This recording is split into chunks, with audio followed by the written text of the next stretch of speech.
शिक्षकांनी विविध प्रलंबित मागण्यांसाठी जिल्हा शिक्षक समन्वय समितीच्या वतीने बुधवारी शहरातील कला मंदिर येथून जिल्हाधिकारी कार्यालयापर्यंत मूक मोर्चा काढला। या मोर्चात शेकडो शिक्षक सहभागी झालेत। वेगवेगळे फलक हातात धरून शिक्षकांनी हा मूक मोर्चा काढलाय। 15 मार्च 2024चा संच मान्यतेचा शासन निर्णय रद्द करावा।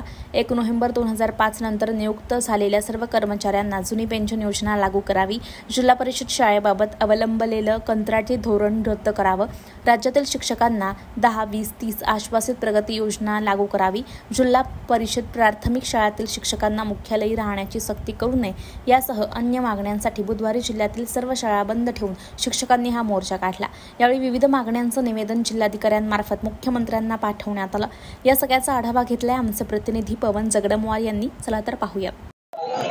शिक्षकांच्या विविध मागण्यासाठी आज जिल्हाधिकारी कार्यालयावर मूक मोर्चा काढण्यात आला आहे। तुम्ही या ठिकाणी पाहू शकता मोठ्या प्रमाणात जे आहेत शेकडो शिक्षक जे आहेत ते आज जिल्हाधिकारी कार्यालयावर धडकलेले आपल्याला पाहायला मिळतात। माझ्यासोबत काही शिक्षक आहेत, शिक्षक संघटनेचे नेते। काय सांगाल, काय मागणी आहे आज जिल्हाधिकारी कार्यालयावर मूक मोर्चा काढण्यात आला आहे? त्या माध्यमातून गेल्या 14 तारखेला महाराष्ट्रातील 41 संघटना एकत्रित येऊन महाराष्ट्र शासनाने जो 15 मार्च संच मान्यतेचा शासन निर्णय, त्याचबरोबर आमच्या शिक्षक दिनी 5 सप्टेंबर रोजी काढलेल्या कंत्राटी शिक्षक भरती या संदर्भामध्ये तो शासन जी रद्द केली पाहिजे आणि मराठी शाळा या महाराष्ट्रातल्या टिकल्या पाहिजे। 0 ते 10 पट 20 पट असलेल्या शाळेला जी सेवानिवृत्त शिक्षकांची देणारी सेवा होती ती तात्काळ रद्द केली पाहिजे। या निमित्तानं आज महाराष्ट्रामध्ये 40,000 शाळा ह्या बंद करून या संपात उतरलेल्या आहेत आणि जे आहे शिक्षकांचा मूक मोर्चा जो आहे तो आयोजित करण्यात आलेला आहे आणि मोठ्या प्रमाणात शिक्षक जे आहेत या मोर्चामध्ये सहभागी झाल्याचं आपल्याला पाहायला मिळते।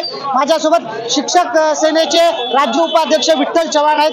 काय सांगाल सर, आज या ठिकाणी मोर्चा करण्यात आला आहे, नेमक्या काय मागण्या आहेत आपल्या?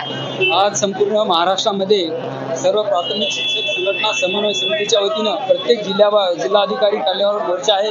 या अनुषंगानं महाराष्ट्र राज्य शिक्षक सेनेसह नांदेड जिल्ह्यातील सर्व प्राथमिक जिल्हा परिषदच्या सर्व संघटना यांच्या वतीनं आज जिल्हाधिकारी कार्यालय नांदेड येथे मूक मोर्चा काढण्यात आला।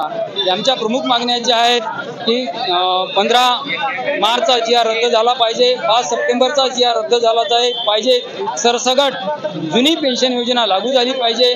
अशा एकूण 15 मागण्यांचं निवेदन आम्ही आज माननीय जिल्हाधिकारी साहेब नांदेड यांना दिलं आणि आमची जी मागणी आहेत या मागण्यांचं शासन दरबारी लक्ष वेधावं यासाठी आज नांदेड जिल्ह्यातील 5,000 शिक्षक स्वयंप्रेरणेने बांधव बऱ्याच ठिकाणी शाळा बंद करून आज या मूक मोर्चामध्ये सहभागी झालेले आहेत। निश्चितच याची दखल शासन दरबारी होईल असा